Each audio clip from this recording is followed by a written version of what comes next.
બા, એ જે રામજીના ગળામાં સોનાનો હાર પહેરાવતા હતા, આ લોકોએ આવી કઈ ગગ્યોના સૌભાગ્યનો ભોગ ચડાવેલો છે. તમે સાચું જ કહો છો અનુભાઈ. અનીતિ અને અસત્યના પૈસાનું દાન પ્રભુ ના સ્વીકારે. એના કરતા તો સાચી નીતિથી માત્ર એક ફૂલ ચડાવવું એ સારું.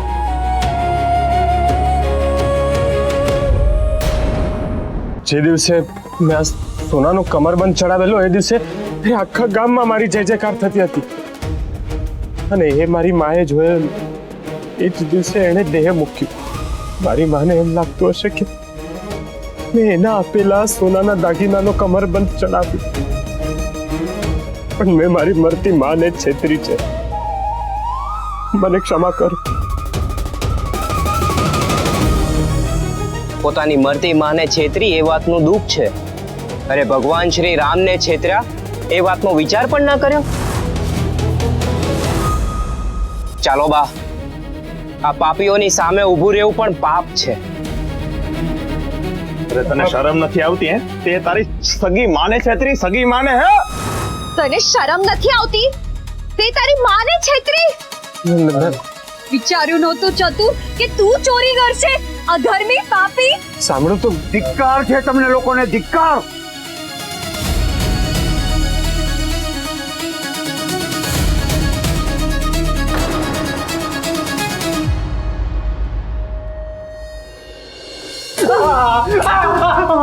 ભગવાન જુઠ્ઠું ન બોલાવે, પણ તારા કારણે આખી બાજી બગડી ગઈ. શું જરૂર હતી? શું જરૂર હતી બધાની સામે એમ કહેવાની કે આ જે સોનાનો કમરબંધ છે એ ખોટો છે? પણ મામીજી, આખો ચોરીનો મુદ્દો જ ભૂલાઈ ગયો તાર કાઢીને. હું તો છે ને કાંઈ બોલતો જ નહીં. તમારા બંનેની જ ભૂલ છે. તમને બંનેને મોકલ્યા હતા ને મેં કે પેલા હનુને પકડીને અહીંયા લઈ આવો, અને શું કર્યું તમે? બંને જણા ત્યાં મંદિરમાં ઘોરતા પકડાયા. મામીજી, એ હાનું છે ને બહુ ચાલાક છે. તમે આપેલી જડીબુટ્ટી અમે એને સુંગાડવા ગયા ને, તો એ જડીબુટ્ટી એણે અમને સુંગાડી દીધી અને અમને બેભાન કરી દીધા તાર કાઢીને. અરે પણ આ કમરબંધ તમારા પોટલામાં આવ્યો કઈ રીતે?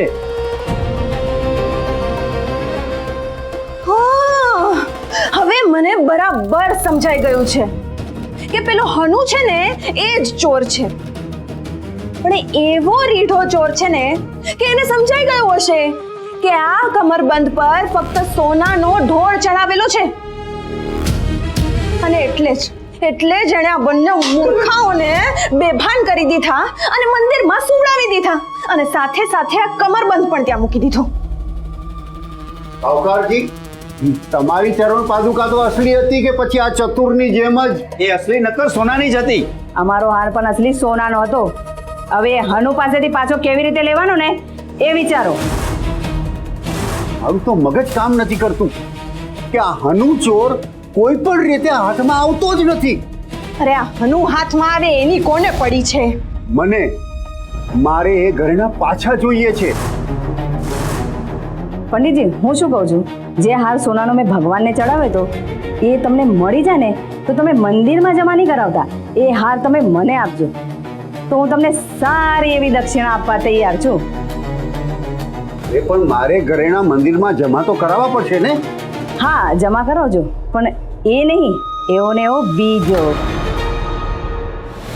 સાવકારભાઈ, આવું થાય ખરું? મારો તો નિયમ છે, ચોર ચોર માસિયાઈ ભાઈ. આજથી તમે મારા બેન.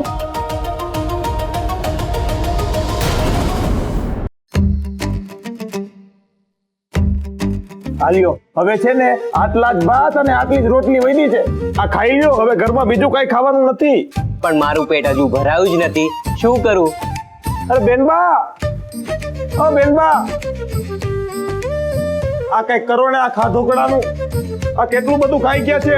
અરે હું થાકી ગયો છું ખાવાનું બનાવીને. ગંગાબા, મારી માં મને ખવડાવતી ને તો તરત પેટ ભરાઈ જતું, અને તમારી અંદર મને એક માં દેખાય છે, તો તમે એક ટુકડો મારા હાથમાં મૂકી દો તો મારું પેટ ભરાઈ જશે.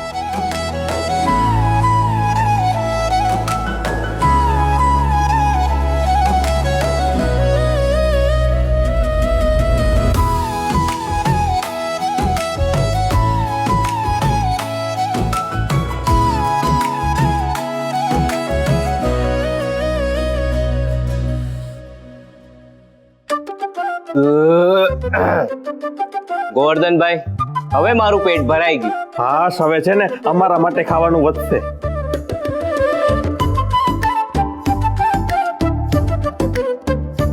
મારી આંખમાં જોઈને કહો, હરિરામભાઈ અને ચતુરભાઈને તમે જ બેભાન કરેલા ને? કેમ, તમે જ ચોરી કરી છે કે? ના બા ના, રામજીના સમ મેં ચોરી નથી કરી. એ લોકો મને બેભાન કરીને લઈ જવા ઝેરી જડીબુટી લઈને આવેલા, એટલે મને તો દૂરથી જ ગંધ આવી ગયેલી, એટલે મેં... કેમ આવું કર્યું ભાઈ? હવે બધાને ખાતરી થઈ જશે કે એ દાગીના તમારી પાસે જ છે. એ કમરબંધ ખોટો હતો એટલે પાછો આપી દીધો, પણ પાદુકા અને હાર તો અસલ છે ને? અસલી તો છે, પણ એ હાર પહેરીને મારા રામજીને શાંતિ મળતી હશે. કેમ કેમ આવું કહો છો? મારે તમને કંઈક બતાડવું છે.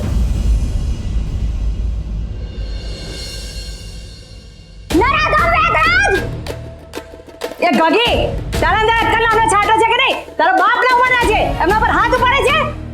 આજે નહીં તો કાલે, કાલે નહીં તો પરમ દિવસે છોડીશ નહીં તને. તારા વજે સાજા કરવા માટે ઓછડી આપ્યા હતા. એ મરી ગયો તો હું શું કરું? એ તારા લીધે મરી ગયા છે. તું વેદ નહીં, તું ઊંટ વેદ છે. મને હવે ખબર પડી ગઈ છે કે તું માટી અને ચૂનો ભેગા કરીને દવાના પડીકા બનાવે છે. દરેક ફાકીનો એક કાંડો અને જાણી જોઈને દવા હાલતો નથી. તને શું ખબર પડે દવામાં? મને ખબર પડે છે. હવે આખા ગામને કહીશ કે આ વેદ પૈસાનો ભૂખ્યો છે. પૈસા લઈને ધૂળ ફકાવે છે અને પૈસાની લાલચમાં મારો વર ઈલાજ વખતમાં મરી ગયો. દાદા શું કહી લે તું? અમે જોઈએ છીએ. આખા ગામમાં ઢીંઢોરો પીટીશ કે તે મારા વરને મારી નાખ્યો પૈસાની લાલચમાં. આખા ગામમાં મેં વાત ફેલાવી દીધી છે કે ગગીનું મગજ છટકી ગયું છે. તારી વાત સાચી માનશે કોણ? ભગવાન મારું સાંભળશે, એ તને નહીં છોડે. કેટલાય લોકોના ભોગ લીધા છે તે. નરકમાં સબડીશ તું, નરકમાં. સાચા સોનાનો હાર ચડાવ્યો છે રામજી મંદિરમાં. હજી પણ 10-12 જણાનો ભોગ લઈશ ને તો પણ મારા પાપ ધોવાઈ જશે. જા જા, સોનાવાળી ભગવાનને ખરીદવા નીકળ્યો છે. નરકમાં પહોંચીશ તું, નરકમાં.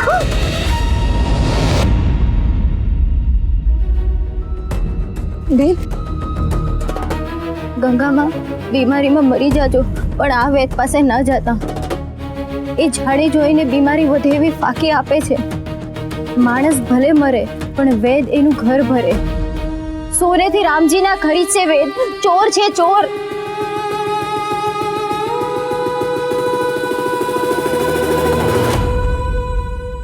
વાહ, એ જે રામજીના ગળામાં સોનાનો હાર પહેરાવતા હતા, આ લોકોએ આવી કઈ ગગીઓના સૌભાગ્યનો ભોગ ચડાવેલો છે. તમે સાચું જ કહો છો અનુભાઈ. અનીતિ અને અસત્યના પૈસાનું દાન પ્રભુ ના સ્વીકારે. એના કરતા તો સાચી નીતિથી માત્ર એક ફૂલ ચડાવવું એ સારું.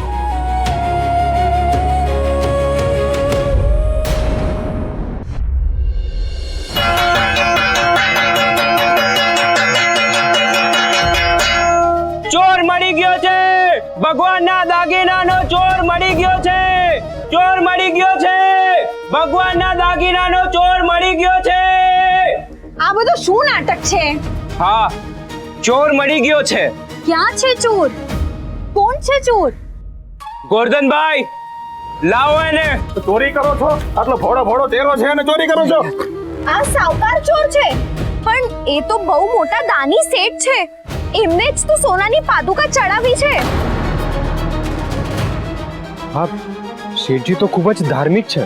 હા, ખોટા સોનાનો કમરબંધ બનાવી આપે એનાથી મોટો ધાર્મિક કોણ હોય? એ તો ધંધો થયો, પણ શેઠે ભગવાન રામજીને અસલ સોનાની પાદુકા ચડાવેલી, એ તો સાચું છે ને? હા હા હા. હા, પાદુકા ચડાવી હતી એ વાત સાચી, પણ એ દાન નહોતું, ધંધો હતો.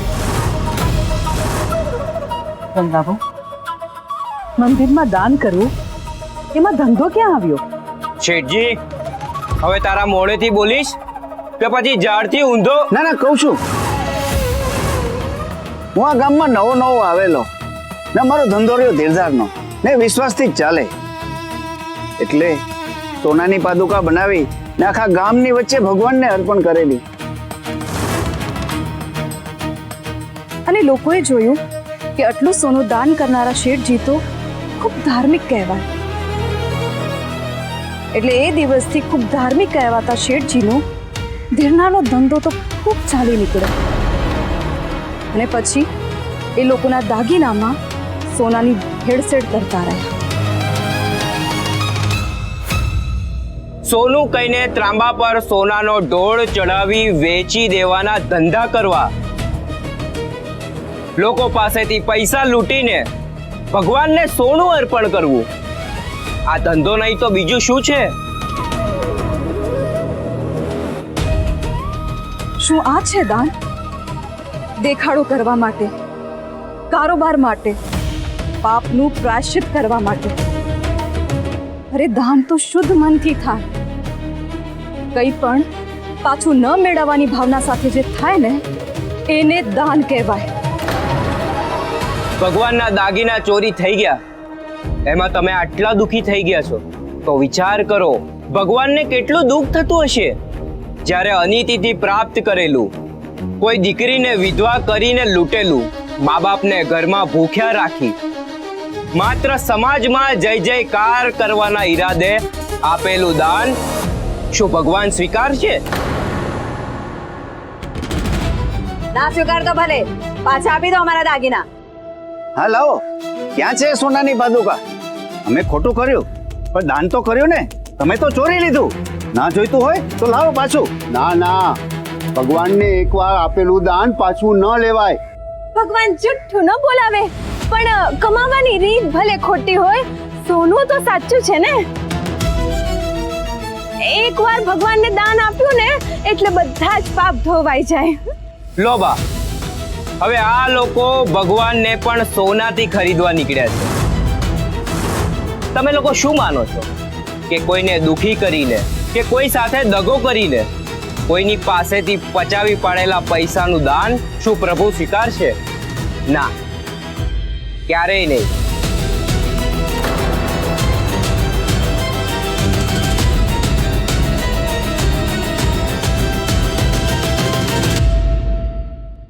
એ ભગવાનને ધરવાનો પ્રસાદ છે. ભગવાનને ધરાવ્યા પહેલા તું કઈ રીતે ખાઈ શકે? પંડિતજી, સાચી ભાવના વગર ચડાવેલો પ્રસાદ કેડું ખાઈ ગયા પછી આ બચેલા છોડિયા જેવો હોય છે.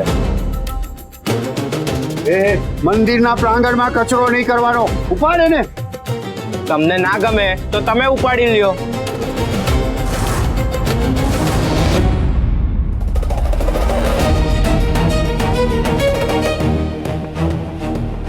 મળી ગયા ભગવાનના દાગીના, મળી ગયા.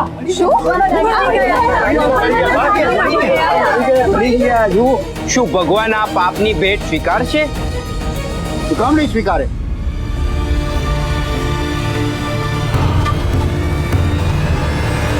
નમામિ શનિશાન નિર્વાણ રૂપમ વિભુમ પ્રભુકમ બ્રહ્મ વેદ સ્વરૂપમ નિજમ નિર્ગુણમ નિર્વિકલ્પમ નિરીહ ચિદાકાશમાકાશ ભાસમ ભજેહમ ચિદાકાશમાકાશ ભાસમ ભજેહમ ચિદાકાશમાકાશ ભાસમ ભજેહમ.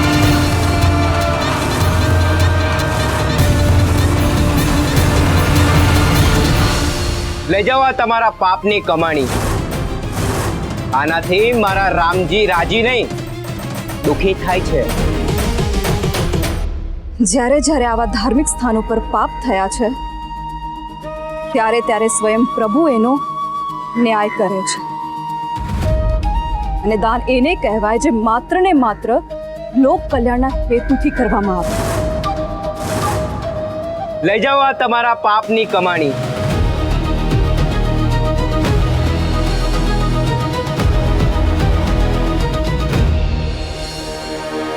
જે દિવસે ઈશ્વરનો વેપાર શરૂ થશે ને એ માણસ જાતના નાશની શરૂઆત થશે.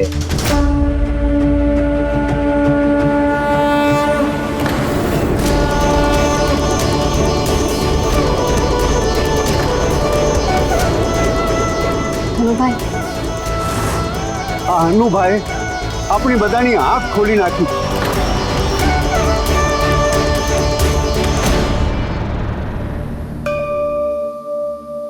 આ તો હનુભાઈની માળા છે જે ભગવાનને અર્પણ કરવા માંગતા હતા. આવો આપણે પ્રભુ શ્રી રામની ક્ષમા માંગી લઈએ. આપણે એમને દુખી કર્યા છે.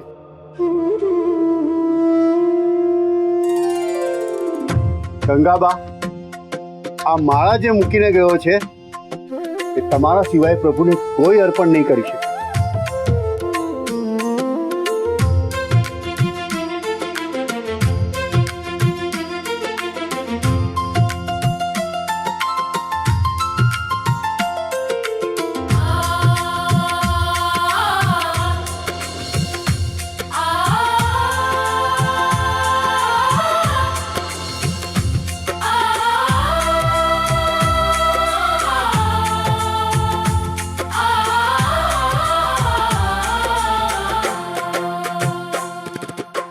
राम लक्ष्मण जानकी जय बोलो हनुमान की राम लक्ष्मण जानकी जय बोलो हनुमान की.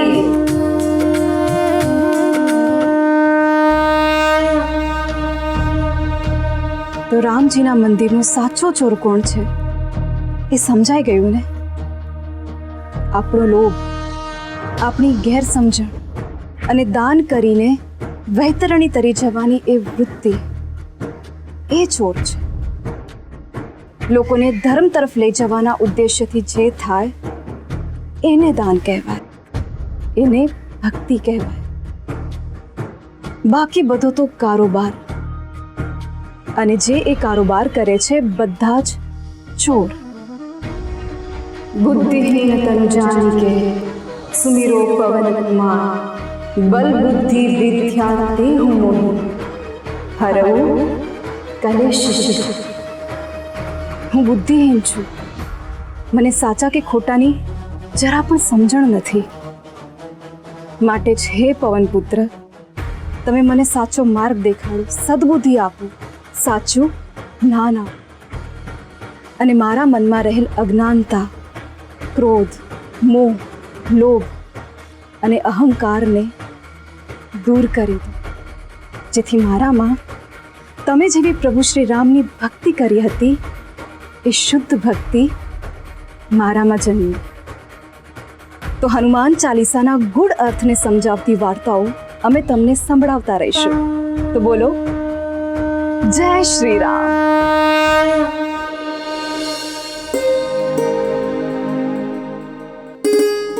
બેનબા, અરે વાહ બેનબા વાહ, આ વખતે તો છે ને આપણે ઝપાટો બોલાવી દીધો છે. તો કોથળો ભરીને જવાબ આપી દીધા આપણે. અરે પણ તમને આવતા મોડું કેમ થયું? તમે જ્યાં ગયા હતા ત્યાં તો એક જ ઘર હતું ને? હા બેનબા, જો તમે જે ગામડે મને મોકલ્યો તો ને ત્યાં બધે છે ને હું અનાજના કોથળા ઉતારી આવ્યો, અને એક માજીને કઈક મકાઈ દડાવી હતી તો એ કામ કરી દીધું. વાહ, તમે બહુ સારું કામ કર્યું. એમ પણ બિચારાએ માજી અનાજ કેવી રીતે દળી શકે? સારું કર્યું. પણ બેનબા, આજે તો છે ને મોજ પડી ગયો. કેમ? એક ઓલા ગઈઢા કાકા છે ને એમના ઘરે હું અનાજ દેવા ગયો તો મને કીધું કે દીકરા હવે તું આવ્યો છે ને તો મારા બળદને છે ને પાણી પાતો જા, બહુ તેરસા છે.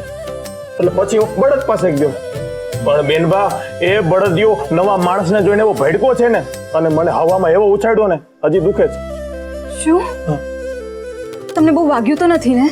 અરે ના ના બેનબા, એ તો હું છે ને ગરમ તેલ ઘસીશ ને એટલે બધું સારું થઈ જશે. અને હવે કઈ સેવા હોય તો કયો બેનબા, મને છે ને તમારા ભેગી કામ કરવાની બહુ મજા આવે છે બેનબા. ગોરધનભાઈ, હજુ કોઈ બીજા પત્રો બાકી છે કે? હા બેનબા, બધા પત્રોના જવાબ આપી દીધા છે. પણ હા હા, એક પત્ર બાકી રહી ગયો છે. હું છે ને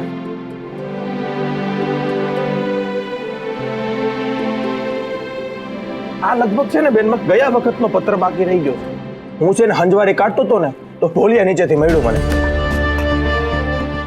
ગયા વખતના તો બધા પત્રોના આપણે જવાબ આપી જ દીધા હતા ને, અને આપણે તો ઘરે પણ રૂબરૂ જઈ આવ્યા છીએ. હા પણ ખબર નહીં કેમ ભૂલાઈ ગયો બેનબા. આ પત્ર ખાસો જૂનો લાગે છે. દેવદૂત પ્રણામ, મારું નામ છે શકરી. આ પત્ર તમારી પાસે પહોંચશે ત્યાં સુધીમાં હું કદાચ મરી ગઈ હોઈશ. જો એમ બને તો અંતિમ રામ રામ સ્વીકારજો. એટલે કોઈ મરી ગયું હશે બેનબા, એવું લખ્યું છે આમાં? તમારાથી જો અવાય તો નીચે લખ્યું છે એ સરનામે આવજો. બાકી તો બધું સારું છે, બસ મારાથી હલાતું ચલાતું નથી. ઘરમાં જીવતી લાશની જેમ પડી છું. મારા છોકરાઓ છે નહીં, વર મારા જેવી લાશને છોડીને ચાલી ગયા છે. હું સડતી જાઉં છું, કાચું પાકું ખાઈને રહું છું. મને કોણ દાણો આપીને જાય? ઘરમાં છેલ્લું અનાજ છે જે ઓછી પૂનમ સુધી ચાલશે એમ લાગે છે. પણ તમે બહુ વ્યાધિ કરશો માં. મારી જેવીનો તો અંત આવો જ હોય. અરે બેન, પૂછી પૂનમ તો ગઈકાલે ગઈ.